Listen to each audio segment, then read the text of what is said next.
It's time to really get to work and just zero in on Wisconsin. When you guys play Wisconsin, you know what you're getting. You're getting a heavy dose of the run. Do you look forward to playing in that kind of a smashing out game? Oh yeah, it's the type of game I love to play. I love to come up and strike blockers and try to get off the block and make tackles. So that's the name of the game. I really believe in just coming up and being physical and playing hard. This is a tough man sport, and this is the type of game that you dream about playing and on this type of stage also. So I'm excited and ready. I know you've been on talented defenses in the past, but is there any sort of additional excitement level knowing how much talent you have coming into this year? Is there any sort of different sort of feel and any sort of added anticipation because you know you got a lot of talent now? The only feeling I feel is that this is my last year, my last season opener with the University of Alabama, so I'm going to take it with a grain of salt and I'm going to just enjoy the moment with my teammates and my brothers and the seniors that I'm playing with. So it's going to be very exciting and fun. Wisconsin historically likes to run the football. As a defensive player, do you kind of like playing one of those, could turn into one of those smash mouth kind of games? Oh yeah, I believe so. That's the type of defense we are. We love to run and stop the run. So it's going to be a good game, and I know they got very good backs and they got very good offensive line. So it's up to us to come with a flat back and half speed and just be tough out there. Yeah. Reggie, can you take us inside those locker rooms before season openers or big games? Is it tense in there? Is it relaxed?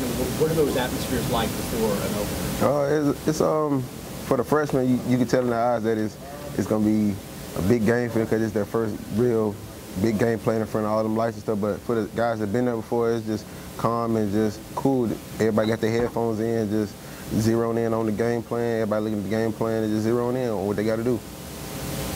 Coach Saban said that there's been a change in the dynamics of Alabama football, and he wants to get back to how it was a few years ago.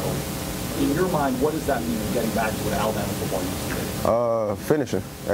That's one thing Coach harped on all off season is finishing. And the teams in the previous past, they finished.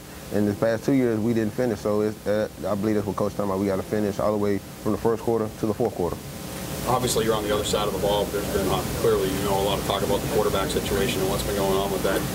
Nick Saban keeps saying you want somebody to kind of command the room and command the team. Even as a defensive player and an older player on the team, do you see, is it possible when you notice that? Like, was there a moment where maybe Blake did that last year where you kind of knew that he had the team? Is that something that the older guys can kind of sense too as they watch? Oh yeah, you can tell by the way he's walking and talking, and the guy on the field that's commanding the team, you can tell when he's getting everybody lined up, he's telling the guy to push out, move over, come back in. You can tell that guy that's going to be the quarterback, but it's Coach Kiffin and Coach Saban's job to pick who the quarterback is, and whoever we pick on day one, that's who we're going to ride with until the wheel fall off. Have you seen anybody do that on the field at all? Oh yeah, it's Coca, Alec, and Blake Barnett. I feel like all the quarterbacks are doing it, it's been tough because really nobody really can't tell until a coach decides, and whoever coach go with, that's who we're going to ride with. Reggie, when you were younger and not in the leadership role that you were, was that something important to you as somebody?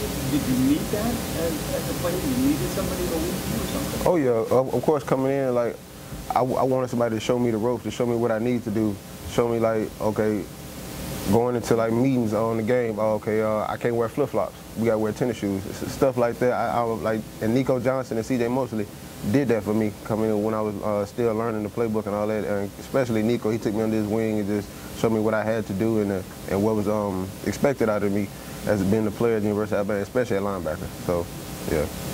Reggie, Zigos had a couple of disappointing performances toward the end of last year. Do you feel y'all come to the season with a chip on your shoulder or anything like that? Oh yeah, everybody's doubting us, so we really not worried about what other people saying, but it's just the fact in our mind that people, that's what we do on the defense side. We supposed to stop people. So that's guys in the back of their mind know it, but guys don't really say it, but you can just tell that guys really sense that about that. Is there a little more, I don't know what the word is, frustrated, anger is too strong, but some sort of word where there's some you guys feel like you really have to prove this time, maybe more than other years? Man, as long as we in the locker room are together, we could care less about other people on the outside saying. Long as we together and as a team as one, and we in tune with the game plan coach put out for us, and everybody's together and on the inside, we don't worry about the outside. Reggie, Darren Payne's listed at that top spot at nose tackle on the depth chart. What about him has impressed you in camp? September 5th, I believe everybody's gonna see what type of guy he is. He's strong, physical, and he's one of those guys you can tell that's just a man. a man child at an early age. That's how I describe him, as a man child. And he's a big guy and physical, and he's learning day by day. He's asking questions to Jan Reed, A-Sean, and all them cats that's big time on the team. So I think when September 5th here, I think everybody gonna see what type of player he really is. It sounds like his work ethic has changed a bit, because that's one of the things he probably lacked coming into the college. Oh yeah, especially with Coach Davis, you gotta work. He's always on the D-line for doing the littlest stuff, and Coach Saban's on him a lot too. So at this level, you gotta work if you want to go with that next level. And the guys who don't work, you can tell. The guys who do work, them the ones that get all the publicity and everybody talks about. So when you working and do what you got to do, like if a man doesn't work, he doesn't eat. So if you want to eat, you got to work. I know Dylan said last week, I think it was, about how much Kirby Smart makes everybody aware of what's going on around them. Is that something you agree with? Is that can Kirby Smart kind of raise your awareness of what's going on around? Oh yeah, Coach Smart is a tough coach. He demands a lot out of the linebackers and everybody up front.